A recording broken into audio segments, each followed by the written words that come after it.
بحب الدور ده قوي قوي. يعني شخصية سوسو في الفريدو حصل عشق بيني وبينها.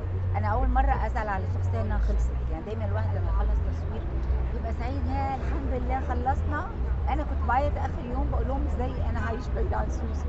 لا حبيتها قوي قوي وتعاطفت معاها قوي قوي قوي. ويعني فعلا من اجمل الشخصيات اللي انا استمتعت في ادائها. شفتي الفيدباك بتاع الجمهور ازاي والكلام اللي اتكتب على السوشيال حقيقي ميديا؟ اروع مما تخيلت، لان انا يمكن كنت خايفه ان بره رمضان انا متعوده كل اعمالي في رمضان، ما كنتش متوقعه كم المشاهده الرهيب ده.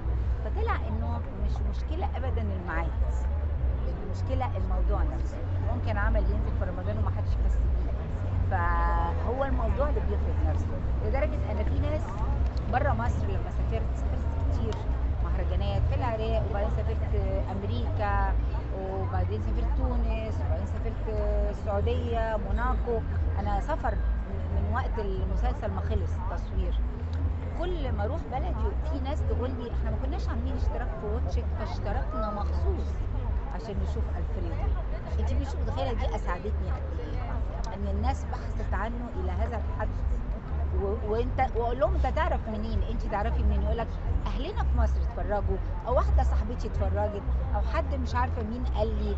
فالناس قالت لبعض. المسلسل عمل دعايه لنفسه رهيبه. الفترة اللي جاية بقى بتحضري ايه جديد؟ والله في اكتر من حاجه، بس خليها بقى في وقتها. انا فيديو آه، يعني مش عارفه، في احتمال عمل مع المخرجه الجميله كامله ابو ذكري، يا رب يظبط. ومش عارفين برضه هنلحق رمضان او لا، وما يهمنيش، مش فارق معايا موضوع رمضان. وفي فيلم ان شاء الله اسمه الحب كله، ده خالد الحجر وكتابه سيد فؤاد، ده مجننة قريب الناس على قوي. السوشيال ميديا، مجننة الناس كلها بالصور الجديدة والاعتراض وما شاء الله فتحي حسين.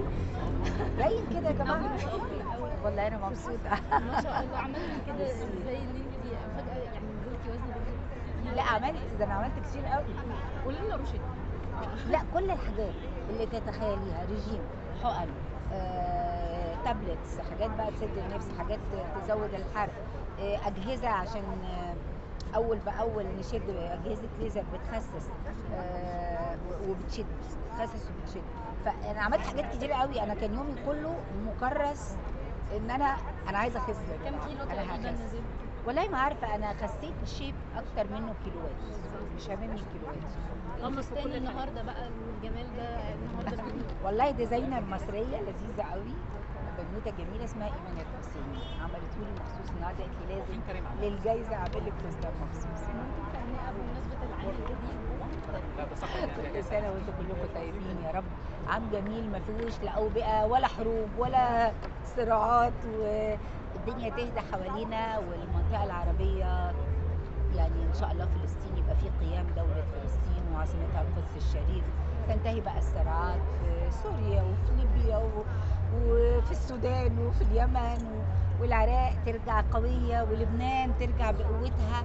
واتمنى لمصر بقى كل الخير، ام الدنيا وتبقى قد الدنيا، ان شاء الله اللي جاي اجمل بكتير. كل سنة وحضرتك طيبة، كمان عيد ميلادك طيب. قرب، أمنية